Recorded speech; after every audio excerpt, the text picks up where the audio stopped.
Ecclesiastes 3:1. There is a time for everything, and a season for every activity under heaven. A time to be born and a time to die. A time to plant and a time to uproot. A time to kill and a time to heal. A time to tear down and a time to build. A time to weep and a time to laugh. A time to mourn and a time to dance. A time to scatter stones and a time to gather them. A time to embrace and a time to refrain. A time to search and a time to give up. A time to keep and a time to throw away. A time to tear and a time to mend. A time to be silent and a time to speak. A time to love and a time to hate. A time for war and a time for peace. Hello, my name is Roxanne Pacheco. I'm a clinical therapist certified in trauma and preventive medicine. I welcome you once again for another one-on-one, but this time it's going to be a little different. We have been talking about children and the importance to prioritize children and parental alienation, but I would like to make a pause and I would like to ground ourselves and focus on something that is alive and real right now. As I just read in Ecclesiastes, there is a time for everything. There is a time to be born and a time to die. There is a time to hurt and be in sorrow and mourning, and there's also a time to heal. And what I want to focus on today is the struggles and the fears and the uncertainties that so many are experiencing at this precise moment. This time or this season in which we are in which we were thinking and almost conceptualizing in our own minds that we were this close to going back into normal. We were this close to going back to our routines, to going back to the things that we liked. People were out in the ocean, people were expecting fireworks, people were expecting for life to come back. Summer vacations were back on the front burners and rather than the back burner. And then all of a sudden there was a halt. And once again, what we heard from God was, be still and know that I am God. You see, despite the fears and the uncertainties and everything else that may be going on right now, despite it all, He continues to be God and He continues to be good. But that does not take away from the fact that we as humans and as flesh do have feelings and do go through phases. And that's exactly what I want to talk about today. I will be including to this an article from Psychology Today in which you will be able to reference what I will be talking about. So basically what's happening is that we are once again going back to that beginning phase of shock and uncertainty. In many ways, this is very similar to the grief cycle by Kubler-Ross. This grief cycle kind of helps us to understand the fact that our emotions are completely valid and they're completely normal. We as humans tend to go in cycles. We go by time, we go by season. The year itself tends to go by cycles. So this is completely normal. Now here I want to take us back to that first phase of shock and uncertainty.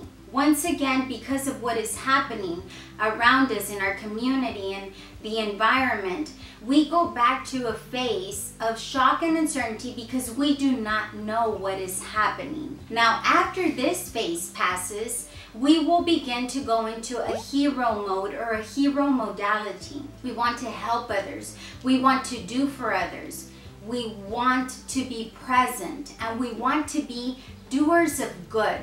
That is exactly what that next phase is about. Slowly, what happens is that irritability and frustration will begin to creep in. And if you recall, prior to this second wave or second phase kicking in, you were listening to a lot of chaos that was happening in our communities. We were listening to violence and chaos and just altogether evildoers, not because of who they are, but because of the frustration and the lack of tolerance that there was, because we're stuck in cycles, we're stuck in phases that are not normal to us. So it is only natural that that frustration will slowly start to simmer up, and it will get to a place of explosiveness. And that too is completely normal. So we begin with that fear and uncertainty, that shock.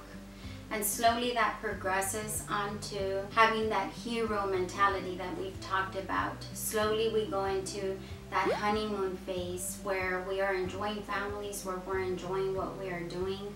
And then slowly it fades away into disillusionment. And that irritability, that anger, that frustration, it starts to increase. And slowly we will get to a phase of reconstruction. And that's where once again we will begin to find a meaning, to find a purpose, to find what was God's plan in all of this. If He was working with each one of us individually, despite what was happening around us, despite what was in the surroundings, He was working with each one of us. And there's a particular lesson to have been learned throughout this process. And here's where I would like to talk to you if you are in the process of grief, of sorrow, of mourning, because you have lost a loved one during this time. I read a post from one of my friends who shared that this is not fair. That seeing a funeral over the TV and having to mourn for your loved one is not fair. That spoke so strongly, and it spoke so loudly to my heart, because as a matter of fact, being a counselor that specializes in grief and bereavement, that is focused and passionate about grief and bereavement, I want to speak to that, and I want to say that as a matter of fact, that is not fair, and that is not the way that grief works. The normal grief cycle is not taking place right now. And if you are the one hurting, it's okay. It's okay that right now you may not be following the natural course of grief and sorrow. It's okay for right now for you to feel stuck, for you to feel like that one friend of mine shared, it's not fair. What we could potentially be seeing in the future is that those feelings are going to be numbed out for a while. Those feelings are going to be kind of frozen and put away, because at this moment there is that denial that that death took place. Not because we want to deny it, but because in the effort of avoiding that pain, our brain will do what it knows how to do in order to help us to cope. So if you are hurting, if you are avoiding that pain, I want for you to know that there is help available. I would like to encourage that you reach out, that you speak out, that you talk to somebody, maybe a peer support, maybe somebody qualified as a professional, to be able to help you to simply cope with the feelings that you are experiencing right now. As I mentioned, it's okay. It's okay not to be okay. It's okay for you to be angry right now.